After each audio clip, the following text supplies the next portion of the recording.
एक बार मनोविज्ञान पढ़ाने वाले एक प्रोफेसर ने डस्टर हाथ में लेकर छात्रों से पूछा, इसका वजन कितना टन है। छात्र हंसने लगे, बोले टन या किलो छोड़िए, ये तो मुश्किल से कुछ ग्राम वजन का होगा। तब टीचर बोले, अब सोचो अगर मैं इसे 1 घंटे तक पकड़े रहूं तो मेरी मांसपेशियां थकने लगेंगी। फिर एक वक्त ऐसा भी आएगा जब इसे पकड़े रहने के चलते मैं इतना बेहाल हो जाऊंगा कि अपनी पीड़ा के अलावा कुछ और नहीं सोच पाऊंगा। कुछ देर प्रोफेसर मौन रहे, फिर क्लास से पूछा, तो अब बताओ इस डस्टर का वजन कितने टन है।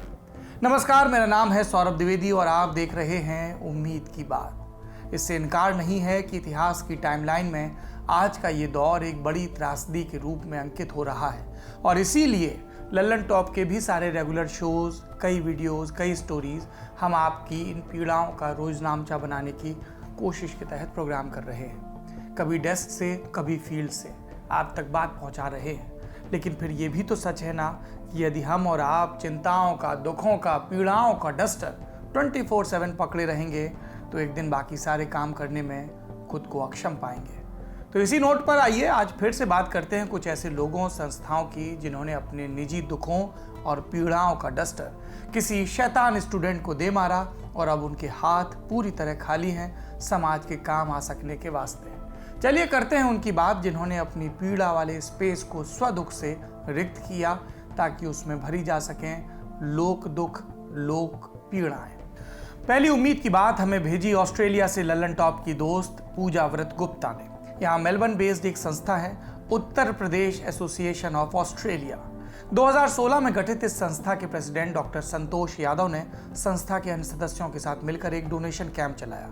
इसका उद्देश्य भारत में कोविड-19 की दूसरी वेव से जूझ रहे लोगों को मेडिकल किट, ऑक्सीमीटर और ऑक्सीजन सिलेंडर मुहैया करवाना। इसके साथ ही संस्था जल्द ही 4 ऑक्सीजन कॉन्सेंट्रेटर भी डोनेट कर रही है। संस्था ये सारी मदद बनारस बेस्ड एक NGO SRM कल्याण समिति के माध्यम से भारत भेज रही है। ये संस्था SRM कल्याण समिति को अब तक 4000 ऑस्ट्रेलियन डॉलर भी डोनेट कर चुकी है। लक्ष्य $15,000 इकट्ठा करके डोनेट करने का है। ट्रांसपेरेंसी बनी रहे इसलिए संस्था जो भी डोनेशन आता है उसकी जानकारी व्हाट्सएप ग्रुप के जरिए सभी सदस्यों को भी भेजती है। अतीत में भी ये संस्था भारत और ऑस्ट्रेलिया में भारतीय लोगों की, भारतीय स्टूडेंट्स की हेल्प करती आई है। यह संस्था उत्तर प्रदेश से आए हुए सभी लोगों को जोड़ने का काम करती है। उन लोगों को किसी भी प्रकार की समस्या ऑस्ट्रेलिया में होती है उसको दूर करने में मदद करती है।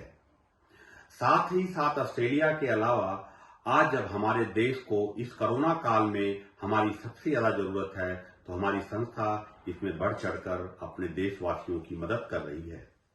दूसरी उम्मीद की बात बिहार के मधेपुरा से। यहाँ की एक संस्था प्रांगण रंगमंच खुलकर जरूरतमंदों की मदद कर रही है। गरिमा, उर्विशा और सुनीत साना की ये संस्था अपने ऑक्सीजन बैंक हेल्पलाइन नंबर के जरिए अब तक मधेपुरा के विभिन्न प्रखंडों के 100 से ज्यादा लोगों का जीवन बचा चुकी है।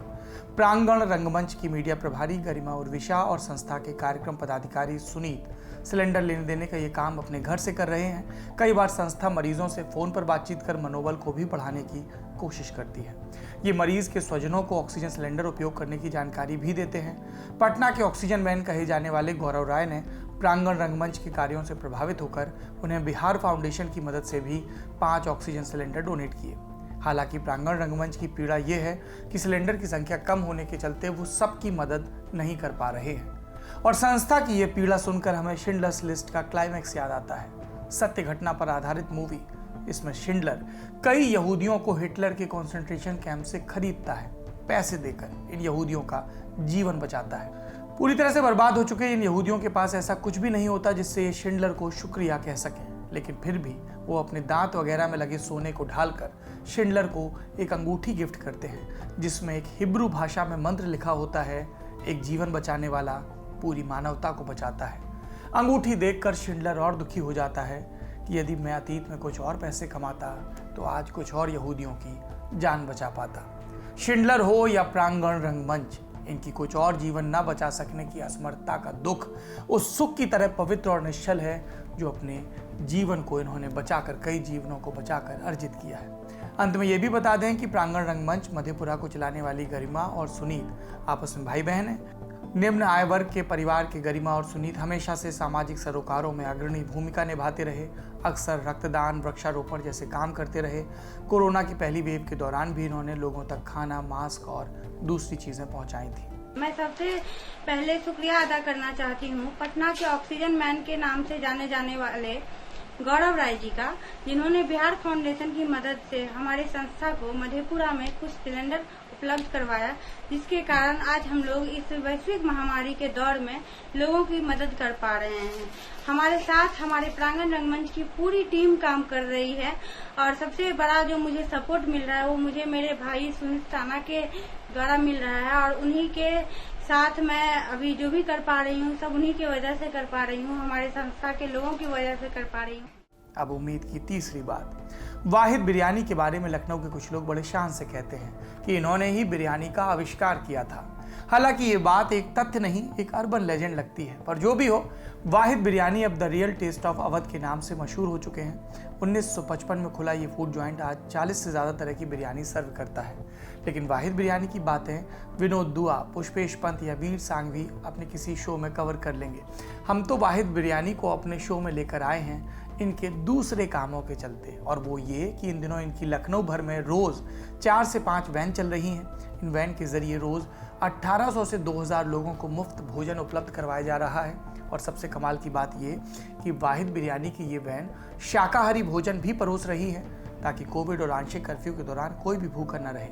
वाहिद बिरयानी इन वैन्स के जरिए निस्वार्थ भाव से शहर के अलग अलग इलाकों में लोगों को 2 वक्त का भोजन उपलब्ध करवा रहे हैं। वेज बिरयानी, वेज पुलाव भी है, मेन्यू बदलता रहता है ताकि सिर्फ भूख ना मिटे, स्वादिष्ट खाने का लुत्फ भी मिले। इसके अलावा खाने की मुफ्त होम डिलीवरी भी है दूसरे लोगों के लिए। हमारे यहाँ देखिए, हमारा अपना सोचना ये है कि पहले हम इंसान हैं, बाद में हिंदू मुसलमान हैं, और सबसे बड़ा जो धर्म है वो इंसानियत का है। इंसानियत अगर आदमी के अंदर होगी तो वो दूसरे की भूख को समझेगा, दूसरे की परेशानी को समझेगा। और अगर आदमी के अंदर इंसानियत नहीं है, मानवता नहीं है, तो वो दूसरे की ना परेशानी समझेगा और ना दूसरे की मजबूरी समझेगा। तो दूसरे की परेशानियों को देख करके तो ये समझ में आया कि भाई ये लॉकडाउन में लोगों की मदद करना चाहिए, तो शुरू से कर रहे हैं और इंशाल्लाह ताला ये करते रहेंगे।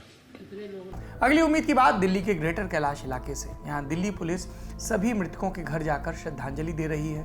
परिवार को आश्वासन भी कि कोई भी जरूरत पड़े तो दिल्ली पुलिस को अपना परिवार समझें, फोन करें। ग्रेटर कैलाश थाने के एसएचओ रितेश कुमार टीम के साथ घरों पर दुख व्यक्त करने जा रहे हैं जहां कोविड संक्रमण के चलते किसी की मृत्यु हुई। और भावुक करने वाली बात यह है कि दिल्ली पुलिस की टीम जहां भी जा रही है लोग उनका आभार व्यक्त कर रहे हैं। और कई घर तो ऐसे हैं जिसमें रहने वालों का अंतिम संस्कार जब वो गुजर गए तो दिल्ली पुलिस ने ही किया था। उम्मीद की बात के एक एपिसोड में हमने आपको ऐसी कहानी भी बताई थी जिसमें एक बुजुर्ग महिला के 2 बेटों का अंतिम संस्कार दिल्ली पुलिस ने किया था। महिला का इलाज भी करवाया। वो मृत बेटों की तरह ही कोविड पॉजिटिव थी। देखिए, ये सच्चाई है। कोविड की सेकेंड वेव घातक है, ये भी सच्चाई है। कई लोगों ने अपनों को खोया है, कई घर टूटे हैं, बच्चे अनाथ हुए। ऐसे लोगों के पास जाकर उम्मीद की बात करने से लाजमी है कि उन्हें कई बार कोफ्त भी होती होगी, लेकिन फिर सबसे ज़रूरी भी आज के दौर में यही है कि सभी गमज़दा लोगों से बतियाया जाए, उनको बताया जाए जीवन की अशेष सुंदरता के विषय में। कम से कम कोशिश तो ज़रूर की जाए। बेशक हर कोई क्या, हम में से ज़्यादातर लोग इतने स्ट्रांग नहीं होते, खुद मैं भी, कि किसी की समझाइश भर से तुरंत विलाप बंद कर दें। लेकिन कुछ सुनने सुनाने वाले मिल जाएं तो दुख कुछ कम कर लगने लगता है। कई बार लोगों को नसीहतों की नहीं, सहारे की, चारासाज की, गमशुमार की ज़रूरत होती है। वरना गालिब क्यों कह गए थे, ये कहाँ की दोस्ती है कि बने हैं दोस्त ना से, कोई चारसाज होता, कोई गम गुसार होता। ऐसी ही गमगुसारी के लिए ग्रेटर कैलाश की पुलिस भी बधाई की पात्र है। खुद आपके पास इस चीज़ के आपको कोई एडमिनिस्ट्रेशन से रिलेटेड कोई प्रॉब्लम आ रही हो, कोई सर्टिफिकेट्स वगैरह या कहीं अभी कुछ फादर के कुछ उसमें राइट्स वगैरह में प्रॉब्लम, तो हमें ज़रूर याद कीजिए। हमारा नंबर आप बीट का ले लीजिए या ले लीजिए। आप मतलब आपके फादर की डेथ हुई हो, कोई पूरी तो नहीं कर सकता, उसमें जो कमी हुई है। आज की 5वीं उम्मीद की बात बेंगलुरु से। यहाँ 2 बहनें अपने कुछ साथियों के साथ मिलकर मृतदेहों को सम्मान पूर्वक अंतिम विदाई दे रही हैं। निकोल फर्टाडो और उनकी चचेरी बहन टीना चेरियन। इन्हें आप सिमेट्री में रोज ही सुबह 1:30 से शाम 5-7 तक अपने काम में लगा देख सकते हैं। ये दोनों कोविड संक्रमण के चलते मारे गए लोगों के शवों को दफनाने में परिवार वालों और सेमेट्री में काम करने वालों की मदद करती हैं। निकोल सेंट जोसेफ कॉलेज में पढ़ाई कर रही हैं और उन्हें इस काम को करने की प्रेरणा पिता से मिली, और जो उनकी बहन है वो एक मेडिकल स्टूडेंट है। उम्मीद की बात की अगली स्टोरी फिर बिहार से। यहाँ के वाजिदपुर रोड में एक प्राइवेट स्कूल के संचालक हैं रामजी शर्मा।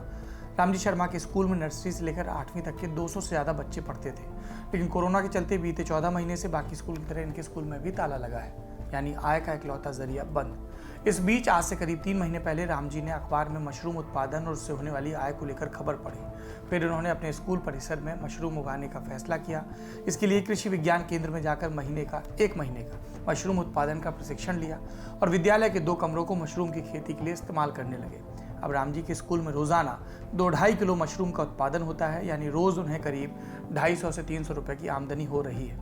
इस वक्त आपदा में अवसर की बात करना बहुत असंवेदनशील लग सकता है। हर कोई जो किसी और के नुकसान को अपने हित के लिए इस्तेमाल कर रहा है वो किसी न किसी रूप में पूरी मानवता का दोषी है, लेकिन इसके उलट अपने खुद के नुकसान और अपनी खुद की शॉर्टकमिंग से पार पाकर कोई निर्माण करना एक उम्मीद की बात है।